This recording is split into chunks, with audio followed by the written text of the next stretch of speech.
Okay, the last few slides are going to be on urinary incontinence and the justifications for catheterization.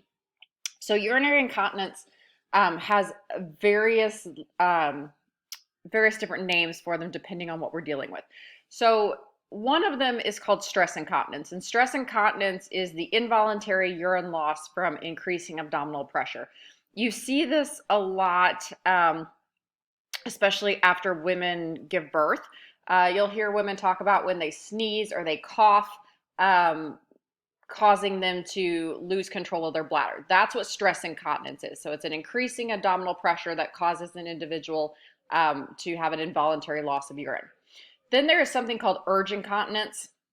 And this is where you have the involuntary urine loss with abrupt, strong desire to void. Okay.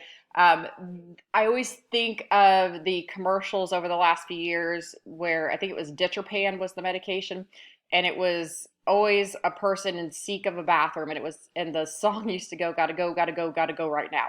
That's urge incontinence. Like all of a sudden there is an abrupt, strong desire that they need to go right then and there. And if they don't get to the bathroom in a very, very quick time frame, like that urge incontinence is going to occur. A couple other types that you'll see is you have something called functional incontinence.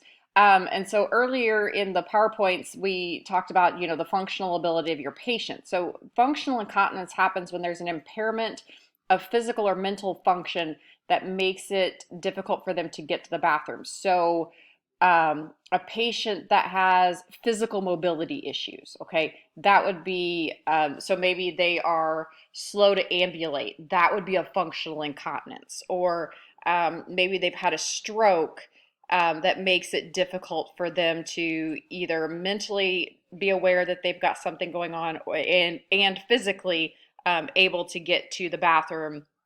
Functional incontinence would be what we would call that.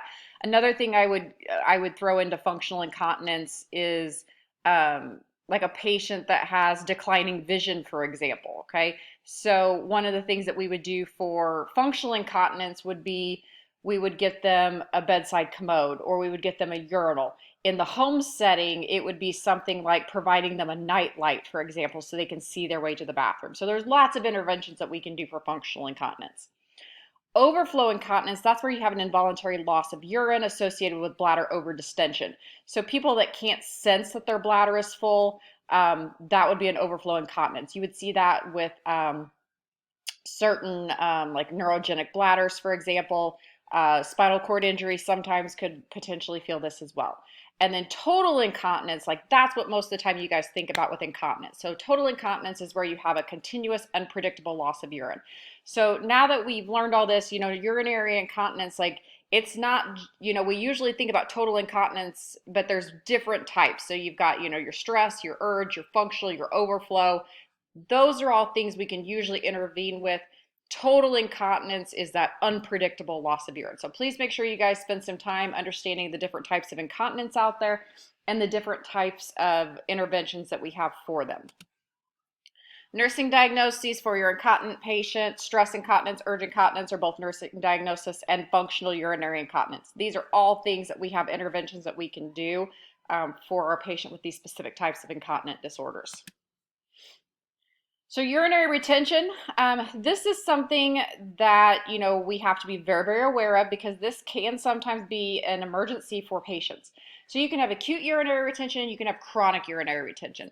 In the acute urinary retention, these are the ones that we've really got to be very cautious with. Acute urinary retention can be caused by anesthesia, which is why they make sure that you go to the bathroom before you go home after you have had a same-day surgical procedure.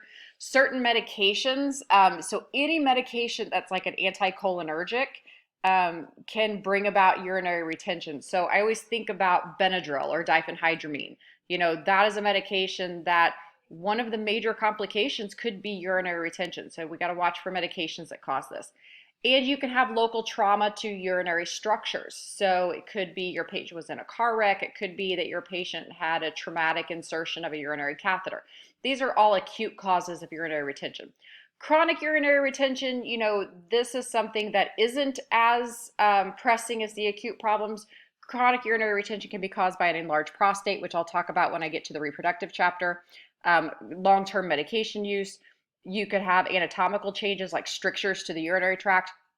And there could always be a tumor that is pressing on like the ureter or in the bladder that could cause urinary retention as well. So anytime you have a patient with urinary retention, we want to monitor for urine output. We're going to do very accurate urine output. We're going to monitor for bladder distension.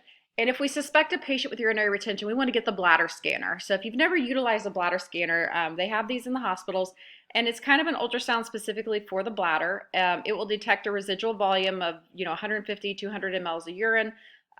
When you get over 150 mLs of urine, that indicates the need for treatment. So the bladder scanner is a very useful tool if we need to maybe straight cath a patient. This would allow us to determine how much urine is in the bladder and whether it was actually necessary for us to cath the patient.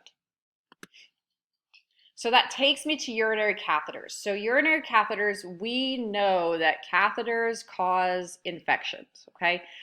So for an indwelling catheter, you guys probably call it, Foley, okay? Foley is actually the brand name. If you guys see the word indwelling catheter, that's what they're talking about.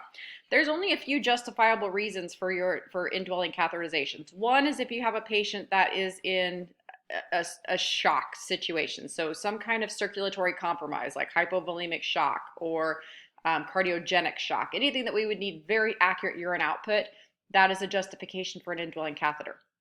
Another reason would be a urinary tract obstruction, okay? So if you have one side of the kidneys or ureters that are completely blocked, that is a justifiable reason for an indwelling catheter. And a patient that has a neurogenic bladder, that is a justification for an indwelling catheter. Urinary incontinence is not a justification. And unfortunately, we see more and more nurses that will advocate for an indwelling catheter because their patient is incontinent. Okay, there are way more problems with a urinary catheter than there is with the problems that come with urinary incontinence. So urinary catheters result in infection. We know this. This is why we don't put urinary catheters in patients like we used to years and years ago. The other types of catheters that you can see is intermittent catheterization. Intermittent catheterization, if you have to catheterize your patient, this is the best way to do it. This reduces the risk of infection, and this is something that we would utilize for a patient if we had like urinary retention. We would use this. We would use it if we needed to get a sterile urine specimen. This would be a reason to do this. And the other thing about intermittent catheterization is that patients may even cath themselves. In fact, we have a lot of patients with injuries to the spinal cord or neurogenic bladder that this is what they do. They catheterize themselves. The third type of catheter is called a suprapubic catheter, and this is where you have an indwelling catheter inserted through the incision in the lower abdomen into the bladder. This is a surgical placement. This is done in the OR, and because that is placed by a physician, it means that if a patient rips out their suprapubic catheter, the physician has to be the one to put it back in, okay? So that is something I see a lot of nurses make that mistake, is if a patient yanks out their suprapubic, the nurse will try to put it back in for the patient. That is not in our scope of practice. Because this is a surgical procedure, the physician has to be the one to reinsert the suprapubic catheter, okay? All right, and that concludes our chapter, chapter 36, and the next lecture that I cover will be over the urinary disorders, which will be chapter 37.